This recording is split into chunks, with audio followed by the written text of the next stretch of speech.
কাম হইতাছে না আমার বাইতের দিকে তাড়াতাড়ি বাইর হ। আমার জীবনটা ধ্বংস করে দিল।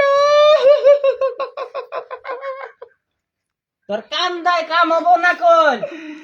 প্রিয় দর্শক, তো আমরা গোপন সূত্রে যেমনটি আমরা জানতে পেরেছি, এই বাড়িতে মোহাম্মদ হাবিজুরের ছেলের কাছে নাকি একটি মেয়ে উঠে বসেছে, যেমনটি আমরা জানতে পেরেছি। আসলে তো আমরা একটু বাড়িতে যাব, আসলে বাড়িতে যে আসলে একটু জানার চেষ্টা করবো আসলে উঠে বসেছে কিনা সেটি, কিন্তু আসলে সেটি জানার জন্য আমাদের সাথে থাকুন।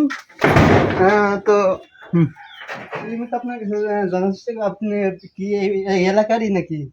হ্যাঁ, আমি এলাকারই। তো এটা হাবিজুরের বাড়ি। এই বাড়িতে একটি মেয়ে এসে উঠে বসেছে। আহ, এই পর্যন্তই আমরা জানি। ওর মেয়েটার বাড়ি কোথায় কি এটা বলতে পারবো না। তো আসলে যে যে উঠে যে বসে, এটাকে আসলে সম্পর্ক ছিল নাকি? একটু এই বিষয়ে আপনারা জানেন কিনা বা কিসের জন্য এসেছে? সম্পর্ক ছাড়া কি আর ওইটা মনে হয় সম্পর্ক আছে দেখি তো হয়েছে। সম্পর্ক না থাকলে কি আর আইতে বেরতে? সম্পর্ক অবশ্যই আছে। কারোর কাছে জানলে সে বোঝা যাবে। উঠে বসেছে, তার সাথে একটু আমরা একটু কথা বলবো আসলে। তো আপনি এই বাড়িতে কি সেই জন্য আসছেন, একটু আমাদেরকে একটু বলবেন? সত্য কথা বলতে, তার সাথে আমি অনেক দিন যাবত রিলেশন করি, বুঝতে পারছেন? সে আমাকে অনেক দিন হয়, সে আমার সাথে কথা বলে, সে আমাকে বিয়ে করবে বলে এই কথা বলে আমার সাথে খালি টাইম পাস করতো। এখন শুনি যে সে নাকি আরেকটা বিয়ে করছে। তার জন্য, ওই ছেলেটার জন্য আমার সংসারটা ভেঙে গেছে। দুইটা পোলা আছে আমার। আমার ফ্যামিলিগত থেকে কেউ মেনে নিতে চায় না। তার জন্য আমি আমার জীবনটাকে বরবাদ দিয়ে বাপ মাও ত্যাগ করে আমি আজকে এই বাড়িতে এসে উঠেছি। ও যদি আমাকে মেনে না নেয় তাহলে আমি দড়ি খেয়ে মরে যাবো। তো আসলে আপনার কাছে একটু জানাচ্ছি যে আপনি এই যে সম্পর্ক হলো, কিভাবে হলো বা কত বছরের সম্পর্ক একটু? হ্যাঁ, 5 বছর যাবত। 5 বছর ধরে কি করে আসলে আপনাদের সাথে পরিচয় হলো, কিসে থেকে একটু? টিকটকে। টিকটক করতেন? হ্যাঁ, অনেক টিকটক করতাম। তো আপনি এতে আসলে কিভাবে কি বলে আসলে ই করলো, কি বলছিল আসলে? ও আমাকে বিয়ে করবে বলে অনেকবার আমার সাথে ও অনেক কিছু করেছে। অনেকবার কথা বলছি, আমরা দেখা সাক্ষাৎ করছি অনেকবার, কিন্তু এখন সে নিতে চায় না আমাকে। আপনাদের কাছে একটা দাবি, সে যেন আমাকে নেয়, মেনে নেয়। আপনারা আমার এই সহযোগিতা করুন, আপনাদের কাছে অনুরোধ। তো এখন কি বলছে আসলে, সে ছেলেটা কি বলছে সে এখন? আমাকে এখন মেনে নিতে চায় না।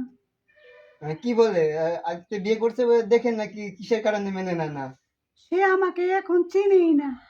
চিনে না? হ্যাঁ, চিনেই না। তোমার বাড়ি কোথায়? আমাদের বাড়ি হলো সখীপুর। তোর বাবার নাম কি? আমার বাবার নাম হলো বাবুল। তোমার কি আগে কোথাও বিয়ের শাদী হয়েছিল? হ্যাঁ, বিয়ে হয়েছিল। বাচ্চা কাচ্চা আছে? 2টা ছেলে আছে। সেখান থেকে তুমি তো ওর লগে কথা কইয়া আসে বছর না? হ্যাঁ, টিকটক থেকে। আপনাদের তোমার নাম কি? আমার নাম হলো পারুল। তো এই মুহূর্তে আমরা একটু কথা বলবো যে ছেলের যে বাবার সাথে আমরা একটু কথা বলবো আসলে। তো আপনার ছেলে যে মেয়ে বিয়ে করে নিল, তো আপনি এই বিষয়ে কি বলতে চান আসলে? আসলে এই ব্যাপারে আর কি বলবো, ছেলের 2-3 বার বিদেশ পাঠাইলাম আমি। অনেক টাকা আমার ধরা খাওয়া মানুষ আমি। এখন সে আছে কোথায় তাও কই বলতে পারবো না। ওই শালাই যে মেয়ে বাই করে নিয়ে এলো, ওই শালাই বুঝুক কি খিলাবো। আমি তো বহু টাকা পয়সা আমার নষ্ট করে আমি এখন লসে আছি। এখন আমি তো সাংবাদিক সাহেব, এই ব্যাপারে আমি কোনো মত টত করি না। সে এখন কোথায় আছে, আমি লোক পাঠাইছি তারে ধরে নই, আবার সে এখন আহকু বাড়িতে, তারপরে তার বিচার করতেছি। এখন তো তারে পাইতেছি না আমি। তুই কোন দিকে এটা ধরে নইছ? এটা এমন নগা, এটা কোন দিকে ধরে নইছ তুই? তাহলে আমার বাড়িতে কোনো জায়গা নাই, আমার বাড়িতে দিকে বাইরে জায়গা, তাড়াতাড়ি বাইরে। এটা 2-3 জন গুলা আছে, এটা নয়া খাবি তুই? এই শোনো, আমি তোমার সাথে কথা বলছি সম্পর্ক করছি টিকটকে, শুধু টাইম পাস করার জন্য। এখন আমার বাবা আমাকে মেনে নেবে না। তোমার বাড়িতে ছেলে সন্তান আছে, 2টি সন্তান আছে, তুমি বাড়ি থেকে চলে যাও।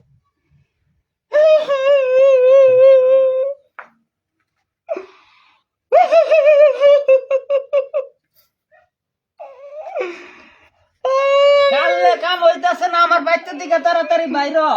আমার জীবনটা ধ্বংস করে দিল। তোর কাম দায় কাম হবো না কই? আমি আর কোন যাবো, আমার বাবার বাড়ি যাবো নাই, আমার বাড়ি যাবো নাই, আমি আজকে মরবো না।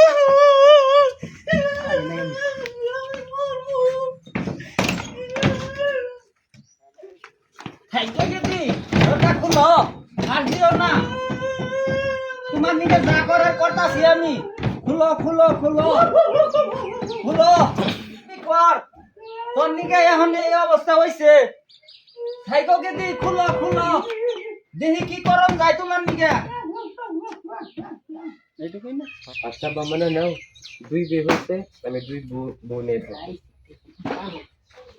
আচ্ছা আমি দেখতাছি কি করন যায়।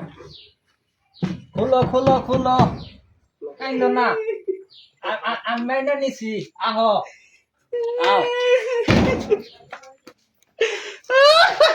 বহ বহ বহ বহ।